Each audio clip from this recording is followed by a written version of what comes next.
Well, the group nominees are out, and a lot of people have been talking about the nominations and the artists that have been making headlines on the gospel music circuit in Kenya. Well, Jalang'o also wasn't left out on this conversation because he had something to say about a local gospel artist, and of course not just one, but a couple. And he threw in his 2 cents about what's changed, you know, what's gospel music about? And earlier on in the changing room, we talked about some songs that are shocking to say the least in terms of the titles. And what gospel itself and what it stands for and what it means has totally changed.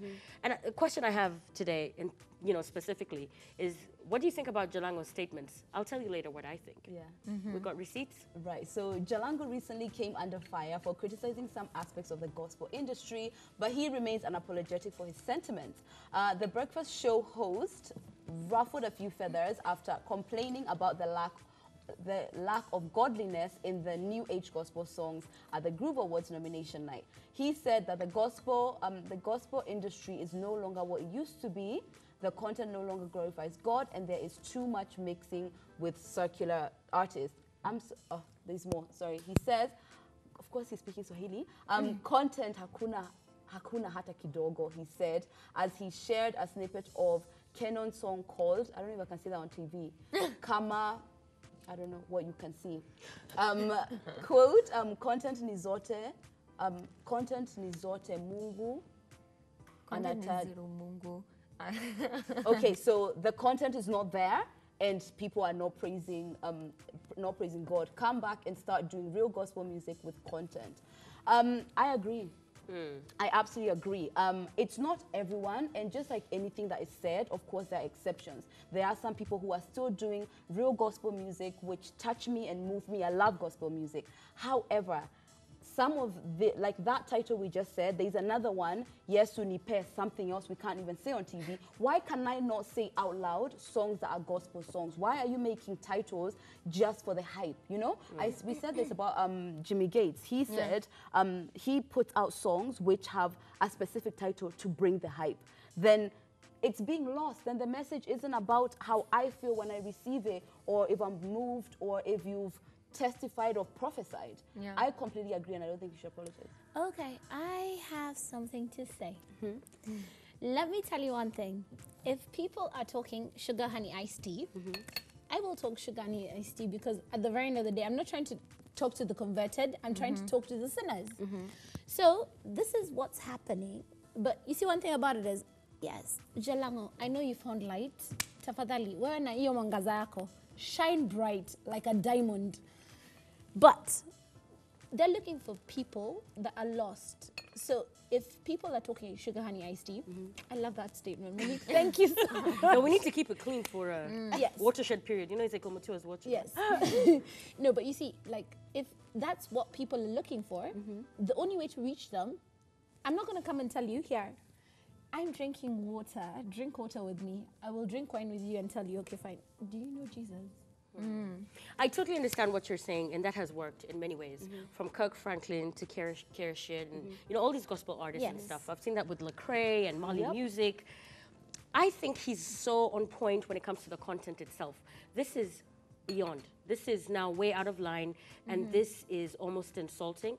I am not a perfect Christian, but when it comes to matters of God and what I stand for and what I was raised to know, this is out of line. The titles you've mentioned, when you told me about it, I thought you were calling it bluff. I said, no, there can't be a song like that.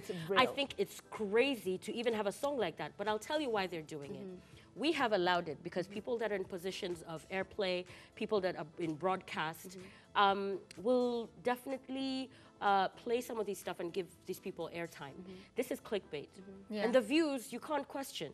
And people have made a fuss about, this is trending. So this is what matters.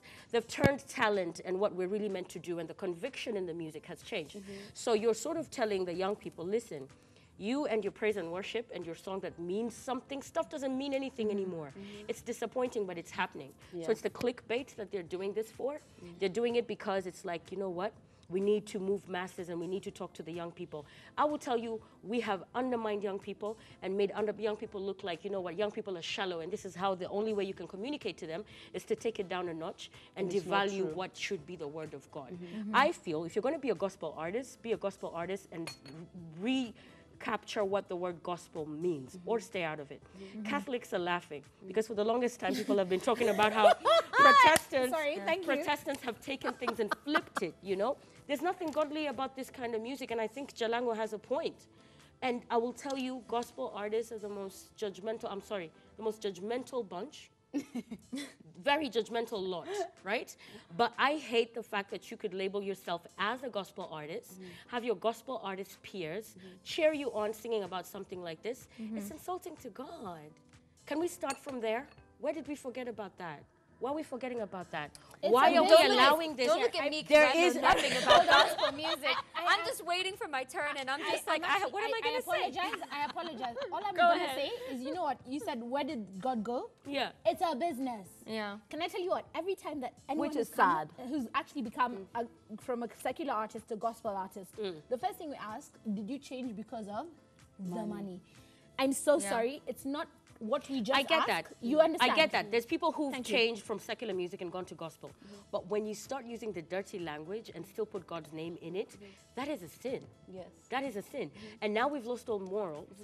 And now it's okay to actually write and pen songs like this. Someone in the studio paid for this. Someone in the studio produced this and said, take two. This is a brilliant song. It's going to be a hit. They're going to click on it. The kids are going to love it. Let's create an anthem and a dance routine for this. Yeah. I'm bored. I hate this story. Sorry, and the worst Dana. thing is that they justify it. You know, you could maybe do a song, and then when people criticize you, you take it back and you're like, you know what? You're right. I should do it this. No, they are just being simply abrasive. Like, this is what we are doing. And Size A actually made a comment that those who read the word should will understand what every artist is saying. Yeah. Well, absolutely no. Because we read the word, but I don't even want to sing some of these songs. Anyone who understands Jalang'o? Anyone? I get it. And Jalang'o, I stand with you. I get it. You know, because for me, the thing is I'm like a respectful watcher from the outside, because I can be like, I don't listen to secular music, but I can understand that it's Gospel. gospel music. I listen to secular music pretty much only. Jews have yet to break the market in any real musical way. But I understand the attachment that people had to it. I feel like this is one of the more like intimate genres of music. Yes. You know, and because of that intimacy, it has to be more respected than other genres. And you do have to watch your expression. Yeah.